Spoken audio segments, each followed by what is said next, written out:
If you've been hurt and it hurts real bad, or if you have feelings that are making you sad, then it's okay to cry. Throughout the entirety of the Hugbox Chronicles videos that I've done, it's always focused on an individual or a group that was at the center of an event. Now, usually that event is fairly mundane. They said something or they did something that caused a massive overreaction.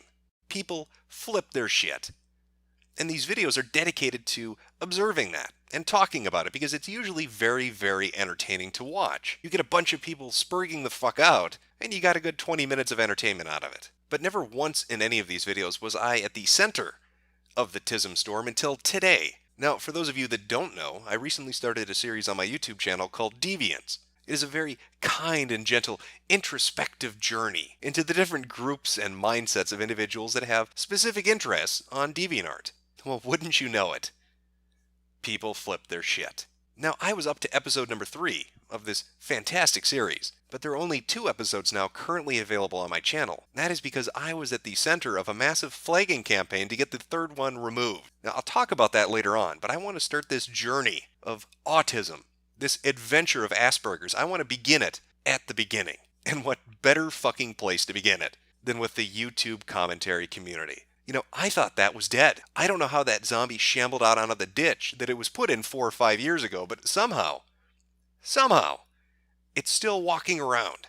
So imagine my excitement when this living dead thing shambled its way on over to me in the form of this amazing video entitled "Kink Shaming Isn't My Fetish, Mr. Metokur" by internet freedom fighter Doodletones. So let me get one of the more fun questions out of the way. What is my sexuality? I consider myself to be asexual. Well, fan-fucking-tastic. What a great start to a video. I love me a tranny with a voice changer who happens to tell me every possible second of the day that they're asexual. Gotta get that fact out there. Very important that people know you're asexual. Every fucking moment of the day. As I feel the way he went about this video left a rather sour taste in my mouth. Are you sure that sour taste in your mouth is from my video and not the hormones you're taking right now? Just saying. Already, you're showing me how much you are ready to mock people just because they love the idea of being inflated like a balloon. Yes, I absolutely am mocking them because they want to be inflated like a balloon. How is that hard to understand? And you going out of your way to find this, to hassle them for this stuff, is almost borderline harassment, Jim. Uh-oh. I'm harassing people. Fuck you. You are actively telling your viewers, hey, go harass this kid who basically draws inflation because I don't like it. This isn't a term I throw around lightly, but you are starting a lynch mob, Jim. A lynch mob? Well, I'm just going to add that to the list of accomplishments. If you wanted to riff on the art, that's one thing. But I cannot sit here and enjoy someone who is advocating for cyber harassment. Cyber harassment. Not just normal harassment. It's gone digital. You're just another blatant cyberbully. Just another blatant cyberbully. Well, you can see Doodletoons was a little bit upset. They didn't like my video because I had encouraged people, at the behest, mind you, of the artist, to go and leave a comment, and I even said positive feedback.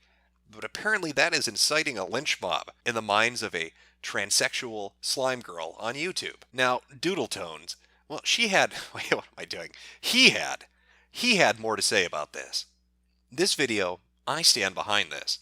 This is from their DeviantArt account. It pisses me off that people find this stuff and feel the need to harass people, and in some cases, start lynch mobs about people because some people want to express their kinks in a harmless way. This is a question from Masatima. I've been thinking, your video, Mr. Metokur, were you trolling? P.S. I'm not on any side or anything. I thought both sides were wrong. My favorite part of this is at the very end because it gives a really great insight. I think so far it's been worth it. Being the first to call out a name as big as Mr. Metokur, because truth be told, I think this is something he's needed for a while. Well, thank God, Doodletones is there to call me out. It's something I've needed for a while. What with leading all these lynch mobs, it's very important that somebody stop me before more innocent people are hurt. So besides the protecting the innocent thing, what other reasons would Doodletones have had to make a commentary on my video? I mean, they seemed a little bit upset. They needed to call me out. It's something that's gone on far too long. It's a lynch mob. Seems to be a bit personally invested. A little bit personally invested. What could possibly... Oh, wait. Regarding the sudden censors. From Doodletones. So I'm moving accounts. Why? Because my grandmother thinks I have a mental illness and doesn't realize some of the stuff I post online may be for fun. A mental illness? What? What could possibly have made your grandmother think you have a mental illness? Oh. Oh, maybe it's, is it that? ABDL, Adult Baby Diaper Lover Role-Playing Group? Doodle Tones, or should I call you by your proper name? Doodle Diapers. Doodle Diapers, do you get off on shitting yourself? Is that what this is about? Were you upset that there's a potential that I may end up doing a video on diaper shitting? And that's why you went off on a tangent for the inflationists defending them? Well, maybe that's not it. I mean, maybe it's just plain and simple ego. Right? They do talk like they're in a holy crusade, like they're going to teach me a lesson because somebody needs to do it, but here comes Doodle Diapers to fight that battle. Did you know there's a commentary database wiki? Neither did I. I don't know why it needs to exist, but it does. Now, one of the interesting things about that wiki is Doodle Tones has an article. And the article contains a lot of factual information, how many subs they've had, the different accounts that they've had previously. But one of the interesting things about Doodle Tones' specific entry is who edits it. Somebody by the name of Susie Doodle. I wonder, who could Susie Doodle be? Who could be entering all these different edits on this particular article? Oh wait, why does that sound Oh. Previous channel. Susie Doodle. So, once this video goes up, there's a bit of a reaction. I, of course, have a laugh at it because it's fucking retarded. Everything about it is fucking retarded. But people rally around Doodles. They won't let her diapers die in vain. And we get some fantastic art, like this piece, that one of her friends put up on DeviantArt. I think he might actually be teleporting behind me. 3 teleports behind me. That's what's happening in this picture. That's my lynch mob right there. I'm surrounding Doodle Diapers. Doodle Diapers is going to die. You can tell these people are really high quality banter enthusiasts. They really know how to bring that hot shit. They spit the fire. Like this amazing tweet. Really big mistakes. A fucking sick burn, bro. Fucking sick burn. I wonder who that is. I want to know the master of bants that came up with that. Oh. He looks like a badass. He looks like a badass. My God. My subscriber count. Son of Sparta. More like son of Sparta. Try sticking that giant fucking eraser in your mouth and evening out that speech impediment. Why, what? What? Twitter was awash with the best of bants coming from the YouTube commentary community and the DA Tartlet community. This about Mr. Metokur? He's honestly a piss baby, but it's not just him. He's basically if Retsupre was politically motivated. It's a huge conflict of interest that irks me. Politically motivated. Retsupre. Politically motivated. Retsupre. Conflict of interest. I don't know what the fuck this person's talking about. It's like a word salad. It's a word salad and they're bulimic.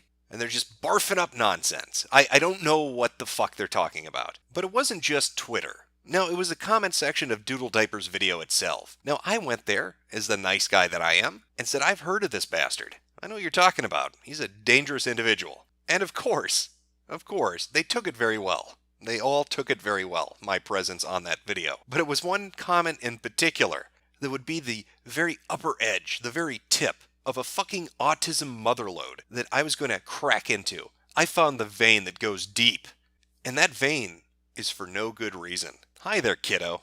I think we got business later. Well, holy shit. I fucked with the wrong individual. Look at that badass. And he's got business with me later. I don't know about that. That sounds a little risky. What kind of business do you have with me, mister? Now, this is a very special individual, and you're going to find out why as we go in depth to explain who the fuck this is and just how autistic they are. Now, our first actual interaction was on Twitter. I had casually said that I needed an adult because some strange man on the internet was talking to me. His response was, "Will you hold my hand in the moonlight?" "No, but I'll hold the rope while they bring you to the tree." As you can tell, we are going to be the best of friends. And in very short order from that tweet going up, he produced a video. Mr. Metokur tells you what you can like for no good reason. Mr. Metokur, I've been told you like a good fight. I've also been told that H-Hand blows you. And I see Armored Skeptic there in your comments. Oh, what the hell. I think I'll patron smacking you around on YouTube. Let's see what you can do, kiddo. Well, I do love a good fight. I'm not so sure about 8chan blowing me, though. And I don't know what the fuck Armored Skeptic has to do with any of this. In fact, that seems to be a theme in his video. You're going to notice that going forward. He talks about a lot of unrelated shit, like the first 3 minutes of this video that I cut out completely, which was talking about something completely fucking off topic. Be an art. And just do a search. You would get 139,008 results for inflation, along with the knowledge that God is dead. Yep, another armored skeptic faggot whining about God being dead. Because his life sucks. Well, I'm a Catholic puddin', let's dance. You know, one of the classic signs of being on the autism spectrum, especially towards the end that used to occupy Asperger's syndrome, was that you can't pick up on social cues and that you also don't get humor. Satire, jokes, it goes right over your head. You take it literally, like taking what I just said as a statement of my non-faith as an atheist, rather than the punchline to a fucking joke. Okay, back when I was 21, I dated a furry. Shocking. Who saw that coming? I better be careful. If I make this too obvious, the armored skeptic is gonna want to blow me too. He sure seems to hate the Armored Skeptic. It's a little bit weird to make a video directed at me where you talk about Armored Skeptic this fucking much. But you put that close enough together for your simple-ass dumpy fuckface fans could come to that conclusion. No wonder 8chan worships you. It's like I'm finally getting the chance to take the piss out of Anon. Oh, buddy boy, this has been a long time coming. Again, I don't know what the fuck this has to do with the cowboard, or Armored Skeptic, or the guy you talked about for 3 minutes at the start of the video. But you should be queuing in on as you're watching this, that for no good reason, has a little bit of a Tism problem. A tiny bit of the Tism. I can't do this anymore. So this is what I'm gonna do. Like when I did with Phantom Menace. You me, hard as you can. You go off and slap the shit out of me. I highly suspect you won't because I noticed that Phantom Menace got all brave on your Twitter. Oh, hillbilly boy, when your hero here doesn't pipe up, I'm about to make an example out of your ass. See you soon. Well, the gauntlet's been thrown. I mean, how can I avoid a challenge? I love a good challenge. And so I offered it to him. You me, hard as you can. Well, I mean, if you insist, I'm always glad to have guests on Metocast. What days work for you? But of course, because for no good reason is a giant walking vagina, he couldn't just do it on his own. After all that shit talk, after a video directly challenging me, after all the comments on Twitter and in the comment section of YouTube videos, he demanded that people come with him. He wanted a backup crew. He wanted his posse to roll along with him onto Metocast. Being the nice guy that I am, I acquiesced. I told him, sure, we can do that. He asked for specific days and specific times. I gave in to that as well. And so an agreement was reached. He was going to finally show me my place. He was going to teach me a lesson I would never forget. The stream was set up. I advertised it. It was going to be at 6 p.m. on a Tuesday. He had his friends that were going to come with him, and we were going to see just how hot his banter was, how good the points he could drive home were going to be. But within a few hours of that agreement, things already started to go south. The first sign trouble was on its way was when he tried to reconfirm the time with me. Now, the reason that would be a problem is because he enthusiastically agreed on the specific time we had set up. And it clearly lists the day, time, and time zone of when that's going to be. More than that, he was retweeting people that were talking about the specific fucking time. And it wasn't just myself that was picking up on these nervous behaviors. This dude is totally going to bail. What a coward. Well, that guy totally fucking called it. We've decided to fuck off, Mang. Have a nice day. This is within 24 hours of agreeing to all his demands, giving him the time he wanted, allowing him to bring people with him, and he decides not to do it. Alright, so here's my official answer. I'm bitching out. You've defeated Mighty 4chan Man. I'm not sure if he calls himself that, if that's like his own little superhero name. Does he call himself Mighty 4chan Man? Is that why he hates me, because he thinks I'm 8chan Man? Are we having a Chan war, Anthony? Is that what we're doing? Or is it maybe that you're fucking retarded and you're a coward? See, I have no problem with people running their mouth. They do it all the time. I have no problem with people shit-talking and shit-posting. I love it. I engage in it. But that's not what Anthony was doing. Anthony means what Anthony says. He wanted to come at me, and I gave him the opportunity. I handed it to him on a golden platter, and he backed out. Now, why did he back out after being given everything that he wanted? Well, at first he had said, it's because of work. He wanted me to get on Skype with him because he wanted to tell me that he had a work shift to attend and he wouldn't be able to make the cast. But you know what's strange about that, Anthony? Is the fact that you were on Twitter at 6 p.m. on the day of the Metocast talking about videos you were uploading at that very moment. and updating other sites that you go to. So if you're working this back-breaking, arduous 12-hour work shift, why are you on social media at the very moment you ducked out of my cast to upload shit and to tweet shit and to write journals and to comment on videos? It's almost like that excuse was complete bullshit. But Anthony's not just a massive fucking pussy. He can't accept responsibility for his own fuck-ups. He made himself look like an asshole, and people rode him very hard for that. When it turned out his bullshit work excuse wasn't going to fly, he tried to cast the blame off himself. And he did that by saying, well, if this person agrees to do a stream with me, I'll do my stream with you, Jim. But if they don't agree, well, then it's their fault I don't show up for your stream. He even went so far as to make a fucking video blatantly saying that. Horse News and Mr. Metokur, and this is how it's gonna go. Dear Horse News and Mr. Metokur, recently I've declined the chance to be on Mr. Metokur's podcast. Horse News attempted to shame me down about it, and I turned around and lovingly reminded them that Capper General has dick-tucked my podcast on 2 to 3 offers. So I counter-offered that Capper could agree to come on my show, and I'll go on Mr. Metokur's Tuesday. I seem to recall when we were establishing Duking It Out, you reminded me the terms as follows. As hard as I can. Is what I'm doing underhanded, sneaky, Weasley, conduct unbecoming a gentleman? By all means, you can distance yourself from me. You can say, I, the internet aristocrat, will have nothing to do with you. Do not talk about me. Mr. Metokur, I don't respect or like you. I thought I'd made that abundantly clear, and you seem to return the same tone in kind.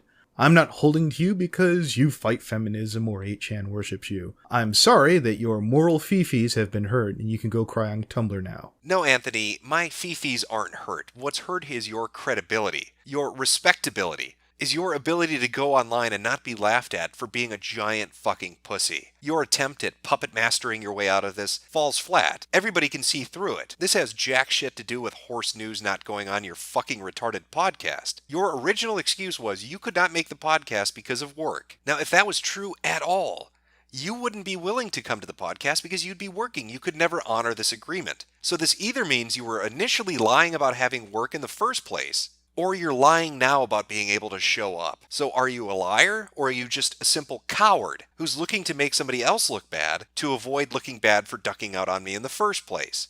So just what kind of person is for no good reason? What kind of a man is Anthony? Aside from being a giant fucking vagina who needs to invite friends on and then makes up, excuses for why he can't make it and lies about those excuses and then tries to throw the blame onto other people. What sort of character does this man have? The kind of person that dates a furry? Okay, back when I was 21, I dated a furry. Well, Anthony has quite the interesting internet record. For one thing, he's the kind of man that has 4,000 alternate accounts. He's also the kind of man that's too fucking stupid to hide what he does with those accounts. If you look at this list and then go check on YouTube, and do this quickly because he's going to be covering this up, you will see that he subscribes to every one of his own channels and then likes all the uploads that he puts up. It's not just his channels for no good reason or fan and frenzy. He's got multiple channels, all of which like his own content and subscribe to himself. That is why this untalented piece of horseshit looks like he actually has a position in the brony analyst YouTube community. Because that's a thing. That's a thing this furry dating, 36-year-old lives at home with his mother autist is a part of. But he's not just a pathetic sort of son of a bitch that only likes and watches his own content because nobody else will. He's also a cuck. And I don't mean that in the playful banter way of just calling people cuck because you find it funny. He's a literal cuck. In an article entitled Brone Analyst Bilks CAD $7,432 of booty by beguiling brainwashed bronies by Tweefag, we find out a good deal about who For No Good Reason is. The article goes in depth covering this, and I will link it in the description. Everything I'm going to be talking about will be linked in the description for you to go and read, but I'll sum it up shortly. There once was a woman who was a brony analyst on YouTube. Somebody threw a pop can at her. This is an artist representation of the incident.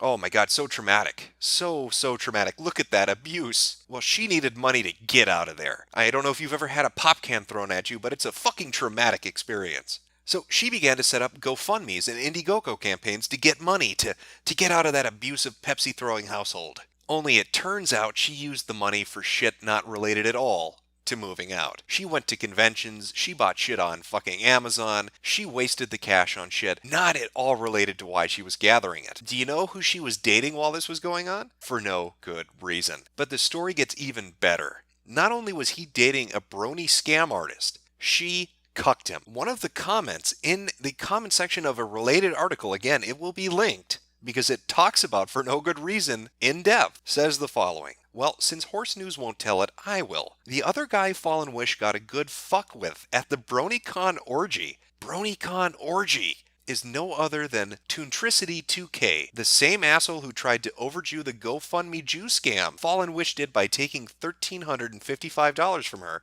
and Tan didn't give $700 back. It's right here. Oh, and by the way, FNGR and Toontricity 2K are real buddies, which is kind of ironic when you see fucking No Good Reason talking shit about people at the Rift Cafe or most of the analyst community Toontricity is a part of. It could also mean Toontricity 2K has the same mindset of FNGR, but just hides it. Birds of a feather flock together.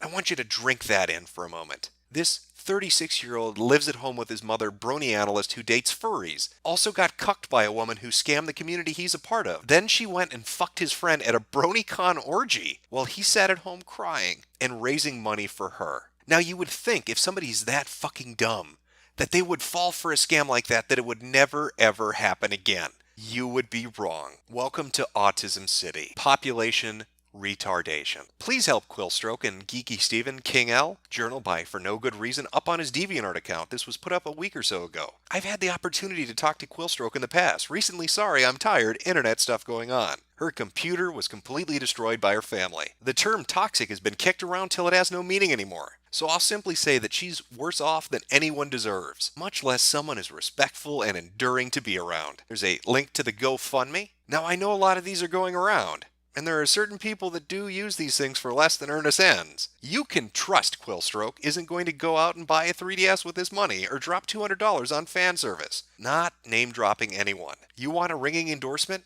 Quillstroke has never pissed me off. At least that I can remember. So I'm glad to back her up here. This dumb motherfucker falls for a scam once. He's dating a girl that lies to him, fucks a friend of his, and steals money from the community he considers himself to be a part of, and he doesn't learn jack or shit from it. He is now doing the exact same thing again and guaranteeing other people that they're not going to get robbed, that they can trust his judgment. What judgment is that exactly? The same judgment that robbed people of $7,500 fucking dollars before? And what toxic environment is she in? Her brother destroyed her computer, so she obviously needs to get out of the house. Oh, I weep for her. That's almost right up there with getting a Pepsi can thrown at you. Now, I'm not saying the brony community is full of retards, but a good portion of it might be. It seems that you can put anything up on Indiegogo and they will fucking throw money at you. You could make up any bizarre bullshit story, and people like For No Good Reason are going to get you money. They are going to guarantee your earnestness and trustworthiness, and they're going to get the rest of their community to give you cash. Doesn't matter what you say, you could make up anything, and dipshits like this fucking cuck will get you paid. So we've established that he is a giant fucking vagina, that he is a massive coward, that he can't fight his own battles, that he lies about why he can't fight those battles, that he tries to pass off blame onto other people, that he's a cuck who gets scammed and falls for the same scam again and again and again. But he's also the kind of person that's so hated by even his close circle of friends that they dump chat logs of the things he says in private. You can find these Skype logs up on numerous threads on numerous websites. They didn't just post them in one place. They posted them all over the place. Chat log after chat log after chat log of people who can't stand his ass and want you to see how retarded he is when he's talking in private. I don't know if I can convey just how much of a spurg this retard is, but I can share with you the numerous communities that are currently talking about him and his previous exploits. All the links for these will be in the description below. Of course, you have Encyclopedia Dramatica. He has his own ED article up there. Then there's Horse News, who has multiple articles up about him, with one specifically talking about him being a spurg. There's Kiwi Farms. He has his own thread on Kiwi Farms. And of course, not to be outdone, he's got a cow thread. Not the first one, mind you. There have been a couple. This is just the newest one. If you'd like to know more about this future suicide, click the links in the description. Go read up on it. It is fascinating. His internet history and spurgery is very, very entertaining, and there are multiple sites that will cater to your interests with different screen caps and background story. Now, a few of the interesting things that have emerged since I did this Deviant series was the argument that's been presented by people like For No Good Reason and Doodle Diapers. It's this idea that I am harshly attacking somebody, that I am punching down. That's a phrase that I've seen pop up in the comments and in different websites that have talked about the videos themselves. Now, this reminds me of something called troll shielding. Troll shielding, for those that don't know, is the practice of joining a group of people that troll others in an attempt to protect yourself. It's very straightforward. If you don't want to be fucked with, hang out with the people that fuck with other people, because then you're safe. They'll never target you. You're a friend. You're in the in group. Well, to me, punching down on low-hanging fruit kind of falls into the same camp. It's under a general umbrella of what troll shielding is. With people like For No Good Reason and Doodle Diapers, they're engaged in some weird shit. Doodle Diapers has a diaper fetish, they're in all these different role-playing groups. Anthony fucks furries and gets cucked by brony chicks that run scams. He's got a fat fetish. And so they use this argument of bullying, of harassment. They say you're punching down, that you're picking low-hanging fruit, because they'd want to create an arbitrary list of the do's and don'ts of what is acceptable and unacceptable in an effort to save their own ass. Because if you're making fun of retards, chances are eventually you're going to make fun of them, because they share quite a few characteristics with the people you're already mocking. It's a form of troll shielding. They're not your friend. They're not in the in-group. So instead they try to create some list and make you adhere to it. They try to get you to enter into an agreement with them that, yeah, we can make fun of this, but we can't make fun of that. Yeah, we can make a joke about this, but that's not acceptable. And it's not because they really give two flying fucks about the people you're making fun of. They're just trying to save their own ass. That's all it is. Another thing I've noticed with this particular group, these commentators and analysts, is they like to talk a boatload of shit and then never back any of it up. Not just Doodle Diapers, not just Anthony, not all the people that sent different tweets and left different comments, but it just kept repeating itself. One last example of this would be a YouTuber by the name of Dylan. Now, Dylan made a video about a video. It's a commentary on a commentary on a commentary. Again, like the fucking old days of YouTube, shit that should be dead but somehow still survives. And in that video, he made some not so subtle allegations about me being a harasser, a cyber bully, about me sending out people to go harass other people. The same kind of shit that Doodle Diapers was raising in her video, and it's not surprising because they're friends. They do streams together, they hang out together. So he releases his video, and then he goes on to Twitter, and he talks a boatload of shit. Is this sounding familiar? Mr. Metokur fans, come get me. You're all special ed kids. I'm not afraid of you. Bring it. Show me the best you've got. So people oblige him. And 2 hours later, and over 100 blocks later, he is no longer saying that. He went from making Slenderman jokes and posting XD in every single tweet to screaming cunt and blocking every single person in sight. Not just on Twitter, even on YouTube, on his own video, saying that he wasn't going to put up with it. It wasn't fair critique, so he was going to delete those comments. And the craziest thing about it is, these people are not the worst. This is just the appetizer. The main course is coming up, because the worst people are the diaper lover community. The people that I briefly touched on at the very end of episode 3. The people that flagged a video. The people that threatened me with lawsuits, with the police arresting me, with having my channels and social media accounts shut down, and sent me death threats because of 9 seconds of audio at the end of one video.